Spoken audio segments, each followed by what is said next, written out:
SB Nation Cage Sites. He's here with the one and only King Barrett. Now you're the Cosmic King. I am, yeah. I was just speaking to someone a little earlier about how many different names and characters I've had over the years, and I think it probably tells you something about how I get bored very quickly about doing the same thing over and over again. I know some guys like to kind of keep the same thing for years and years. Personally, I want to change every 2 or 3 months and get a new costume, get a new outfit, get a new name, whatever it is, and just try and keep things fresh. Well, we all love the levitating metal cape.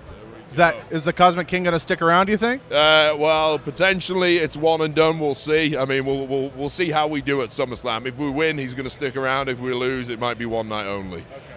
Now, I have to ask, I'm a huge fan of Total Divas. Is it a little strange seeing that now? Like, does it take some getting used to? You know what? I had to stop watching it. It kind of got very, very awkward for me. I agreed to be involved in one episode, and I didn't really like the way it turned out. So yeah, the less we say about that, the better.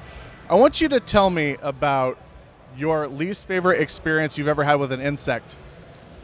Least favorite experience I've had with an insect? A horrible experience with like a bee or a hornet or a spider. It's very weird you should say that. I actually woke up having a nightmare last night, and I never dream at all, much less have a nightmare. And I had a nightmare that an insect was crawling out of the skin of my stomach, and the insect was a kind of a 2-inch long, it looked like a lobster, but it was an insect. It was gray, very strange. It's bizarre that you would bring that up right now. So yeah, that's about the weirdest story I have. That's horrible. Yeah.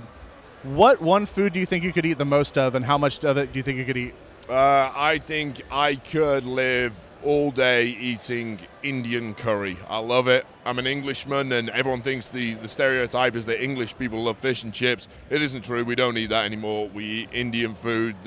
We had a whole bunch of Indian people move to the UK over the past 60, 70 years, and they brought with them all their cuisine, their curries and things like that, and that is now the national dish of the UK, and I miss that massively living in the US. How much of it do you think you could eat?